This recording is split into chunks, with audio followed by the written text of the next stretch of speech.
السلام عليكم ورحمة الله تعالى وبركاته المتابعين الأوفياء ديال قناتكم بدر نيوز. اليوم إن شاء الله فيديو جديد كيتعلق بالمباراة الهامة ما بين نادي الوداد الرياضي المغربي ونادي السد القطري. هذه المباراة التي ستجرى برسم كأس الملك سلمان للأندية الأبطال. هذه المباراة وهذا الفيديو بالضبط سنتحدث فيه عن هذا اللقاء الهام. هذا الفيديو سيتشكل من 3 محاور رئيسية. المحور الأول الذي سيكون عبارة عن دقيقة أو 50 ثانية على أبعد تقدير، سنتحدث فيها عن النظام الذي سيكون رئيسيا للتحكيم في هذه المسابقة ككل. بالنسبه للمحور الثاني غادي نهضروا لكم فيه على الندوه الصحفيه اللي كانت قبل من اللقاء، وبالضبط كلمه رومان غانم سايس وكذلك كلمه عادل رمزي. والصراحه فاجئني داكشي اللي قال رومان غانم سايس، كما ان داكشي اللي قال عادل رمزي ايضا مفاجئ للجماهير الوداديه. بالنسبه للشق الثالث من هذا الفيديو هذا غادي نهضروا لكم فيه على التشكيله المحتمله اللي غادي يلعب بها عادل رمزي هذا اللقاء، ولكن سطروا معي جيدا بأنها تشكيلة ستكون رسمية بنسبة ديال 99% إن شاء الله، وأعي ما أقول. كنتمنى الدعم ديالكم عن طريق النقر على زر الإعجاب بالفيديو والاشتراك في القناة وتفعيل زر الجرس إن شاء الله باش دائما تبقاو توصلوا بالجديد ديالنا أول بأول. وديروا لي التخمينات ديالكم، التوقعات ديالكم بالنتيجة اللي غادي يخرج بها الماتش ما بين نادي الوداد الرياضي المغربي ونادي السد القطري في التعليقات ديالكم. ونمشيو الآن لأبرز تفاصيل أخبار اليوم بعد هذا الانترو.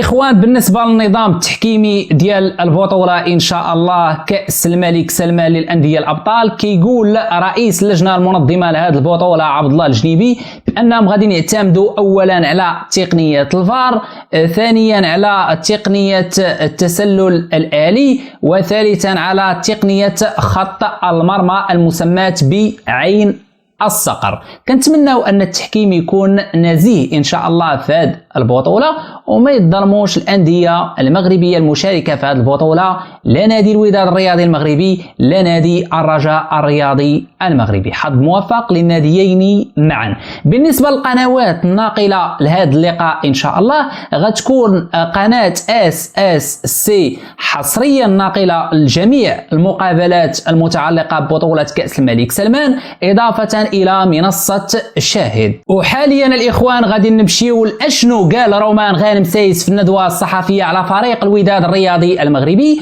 وكذلك غادي ندوزو بعد ما نقولوا لكم شنو قال رومان غانم سايس غادي ندوزو لمدرب نادي الوداد الرياضي المغربي عادل رمزي كذلك، وغادي نقولوا لكم بالضبط تصريحات ديال كلا الطرفين. بالنسبه لرومان غانم سايس غادي نقول لكم الكلام اللي قال بالحرف الواحد.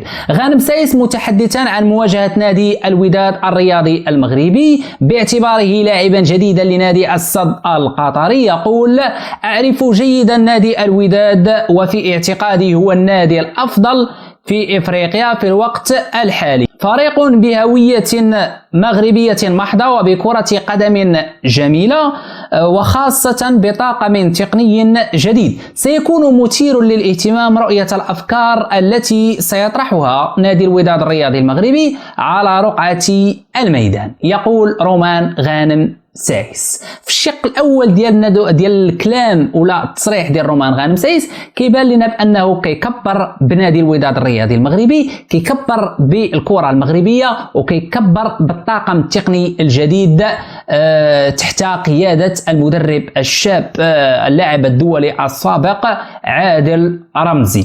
وتختم الحديث ديالو في هذه الندوه الصحفيه بهذه القوله التي اثارتني صراحه، وسأقول لكم لماذا وسأقول له أيضا لماذا إن شاهد هذا الفيديو.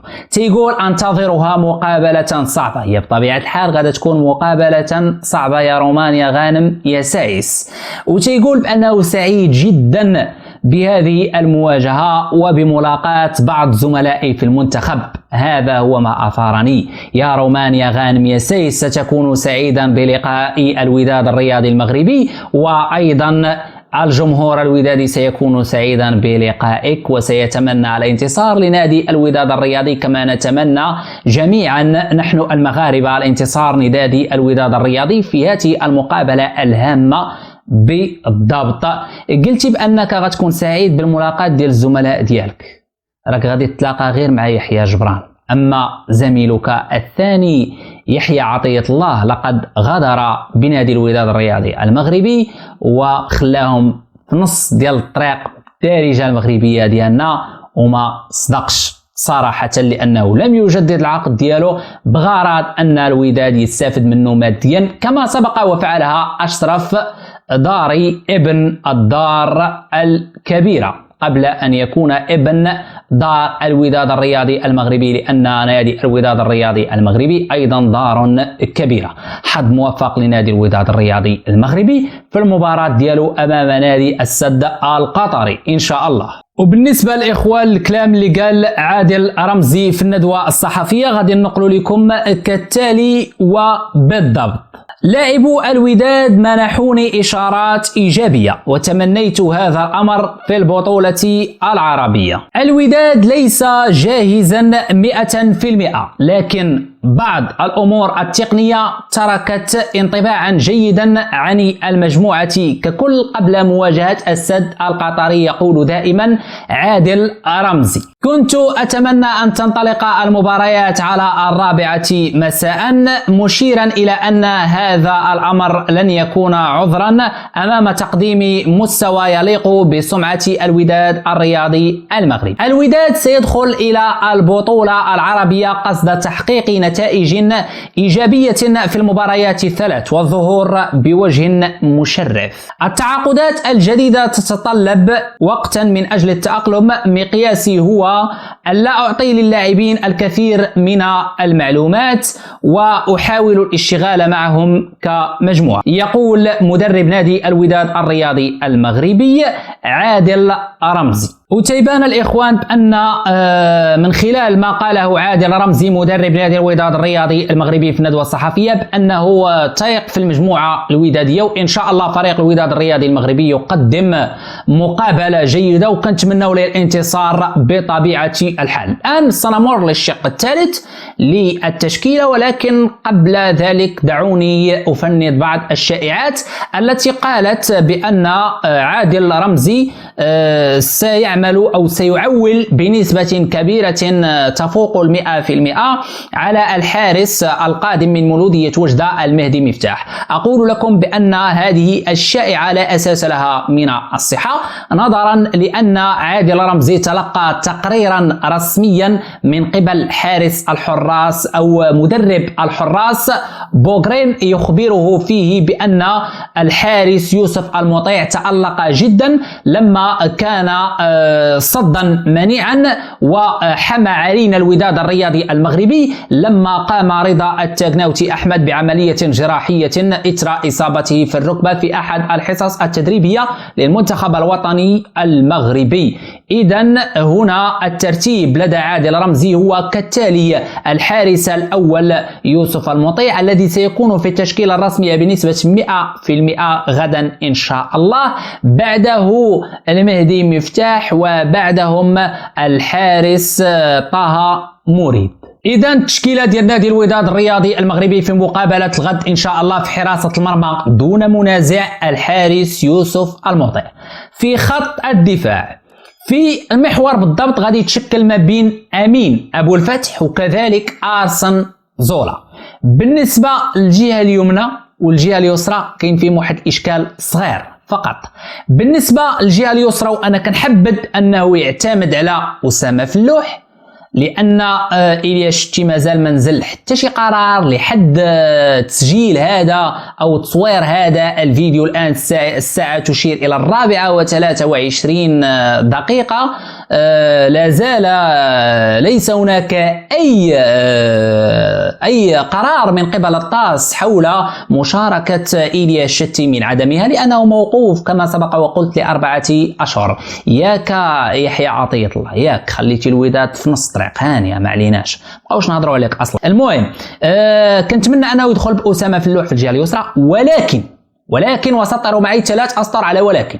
ممكن بأن يدخل بأيوب العملود في الجهة اليسرى، وفي الجهة اليمنى ممكن أن يعتمد على اللاعب الحسين بن عيادة. علاش قلت لكم أيوب العملود في الجهة اليسرى؟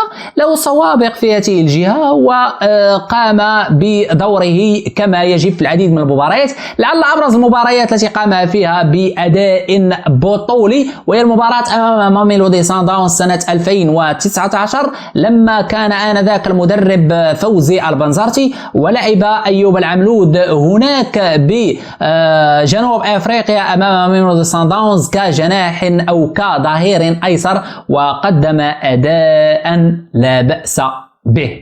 على ضوء هذا المعطى قلت هذا التخمين. بالنسبة لوسط الميدان غادي يتشكل لنا من ثلاثي الآتي: يحيى جبران كقطعة أساسية لأنه من لي بيلي ديال الفريق، حداه غادي يلعب إما حيمود وكنفضل أنه يلعب زكريا أدراوي، وغادي نقول لكم علاش ما كنفضلش حيمود يبدا به الماتش. بالنسبة للأمام هاد جوج لعابة كنفضل أنه يلعب إسماعيل المترجي. علاش قلت حيمود لا؟ لأن ديس حاليا كاين فيه مشكل، دونك كنتمنى بأن المدرب يبدا بزكريا أدراوي بيحيى جبران باسماعيل المترجي باش يلاقي اسماعيل المترجي يخرجه ويدخل في المكان ديالو حيمود لانه يجيد لعب دور ديس كذلك. بالنسبه لخط الهجوم غادي يتشكل لنا من ثلاثي الاتي نظرا للتجربه، نظرا للعديد من الامور اللي غادي تلعب في هذا الجانب. هذا غادي يلعب محمد أناجم المخضرم ذا التمريرات والعرضيات الحاسمه جدا. بالنسبه الجهة اليمنى أو اليسرى غادي يلعب فيها منتصر الحشيمي اللي استقطبوا نادي الوداد الرياضي المغربي من طرابزون سبور تركي. هذا اللاعب تنفضل بأنه يبدأ به لأنه فعلا لاعب جيد ذو إمكانيات كبيرة جدا. بالنسبة لرأس الحربة على ما أظن بنسبة ديال 100% غادي يلعب ببولي جونيور سامبو إن شاء الله في هذا اللقاء. هذه هي التشكيلة المحتملة واللي غادي تلعب بالنسبة ديال 99%. سطروا معايا على 99% غادي نتلقاو التشكيله غدا ان شاء الله رسميه، وكنتمناو الانتصار نادي الوداد الرياضي المغربي في هذا اللقاء. خليوا لي التعليقات ديالكم، الاراء ديالكم حول هذه المباراه بالضبط. شنو التوقع ديالكم للنتيجه ديال اللقاء؟ شنو الراي ديالكم في هذه التشكيله اللي حطيناها لكم محتمله وبالنسبه ديال 99% هي اللي غادي تكون التشكيله الرسميه؟ شنو الراي ديالكم في التصريح ديال الكابيتانو ديال المنتخب الوطني المغربي اللاعب الحالي صفوف نادي السد القطري قبل الندوه الصحفيه لانه كبر نادي الوداد الرياضي المغربي؟ شنو الراي ديالكم في التصريح اللي قال عادل الرمزي؟ وكنتمنى التفاعل ديالكم مع هذا الفيديو هذا. الى هنا تنقول لكم تهلاو ليا في راسكم، الى فيديو قادم باذن الله.